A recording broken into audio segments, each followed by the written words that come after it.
भागलगढ़ में एक दिव्यांग राजा राज्य करता था, जिसके राज्य में कहीं कोई समस्या नहीं थी। सभी लोग उसके राज्य में खुश थे। राज्य की प्रजा ऊपर वाले को धन्यवाद करती थी कि हमें इतना अच्छा राजा मिला है, परंतु वहाँ एक कमी भी थी। राज्य के राजा की एक आंख और एक पैर नहीं था। एक दिन राजा अपनी महल की गैलरी में घूम रहा था। उस गलियारे में घूम रहा था जहाँ उसके पूर्वजों की पेंटिंग लगी हुई थी। राजा इन सभी पेंटिंग्स को देख रहा था। उस गलियारे में शानदार से शानदार पेंटिंग लगी हुई थी। राजा के परदादा, राजा के दादा और उसके पिताजी इन सभी की पेंटिंग को राजा देख रहे थे और निहार रहे थे और सोच रहे थे कि कितने शूरवीर खानदान में मुझे जन्म लेने का मौका मिला। ऊपर वाले का धन्यवाद, मेरे पिताजी इतने बड़े शूरवीर थे। ये सोचकर राजा सभी पेंटिंग को एक के बाद एक देखते जा रहे थे। तभी उन्होंने देखा कि आखिरी पेंटिंग में एक खाली फ्रेम लगा हुआ है। उसे देख वो चिंता में पड़ गए। राजा को मालूम था कि उस खाली फ्रेम में जो पेंटिंग लगेगी वो राजा की ही होगी, लेकिन उसे इस बात की चिंता नहीं थी कि वो मरने वाला है।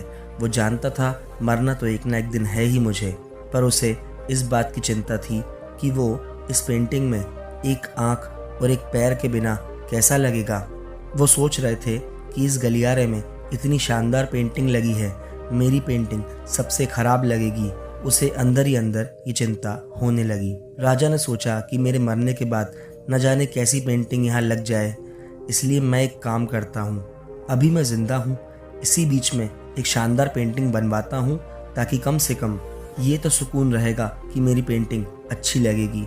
उसने राज्य में ऐलान करवा दिया, जिसमें राज्य के सभी पेंटरों को न्योता दिया गया कि जो भी राजा साहब की शानदार पेंटिंग बनाएगा उसे शानदार सा इनाम दिया जाएगा। इस बात को सभी जान गए कि यदि तस्वीर शानदार बनेगी तो शानदार इनाम भी मिलेगा, लेकिन शानदार पेंटिंग कैसे बनेगी, क्योंकि राजा की एक आंख और एक पैर तो है ही नहीं। सभी सोच रहे थे कि शानदार पेंटिंग तो छोड़िए, अगर पेंटिंग खराब भी बन गई तो राजा गुस्सा हो जाएंगे और सज़ा कड़ी से कड़ी मिलेगी। ये सोचकर कोई पेंटर आगे नहीं आया, पर एक लड़का सामने आया और बोला, मैं राजा की पेंटिंग बनाना चाहता हूँ, मुझे 24 घंटे का वक्त दीजिए। बड़े बड़े पेंटर आश्चर्य में पड़ गए कि लड़का चाहता क्या है, फांसी पर लटकना चाहता है क्या, ये राजा को गुस्सा दिलाना चाहता है, ये क्या पेंटिंग बनाएगा। राजा को उस लड़के पे भरोसा था। उसने बोला कि ठीक है, आप बनाकर लाइए। 24 घंटे बीत गए। लड़का पेंटिंग बनाकर राजा को दिखाने लाया। राजा का दरबार उस लड़के की पेंटिंग को देखने के लिए भर चुका था। सभी लोग देखना चाहते थे कि क्या पेंटिंग बनाकर वो लड़का लेके आया है। तभी राजा पेंटिंग देखते हैं। राजा ने जब पेंटिंग देखी तो बहुत प्रसन्न हो गए। उसने सोचा, इतनी शानदार पेंटिंग तो उसके गलियारे में भी नहीं है, ये सर्वश्रेष्ठ पेंटिंग है। राजा ने उस लड़के को बड़ा इनाम दिया। उस दरबार में उपस्थित सभी लोग सोच में पड़ गए कि आखिर वो लड़का क्या पेंटिंग बनाकर लाया होगा।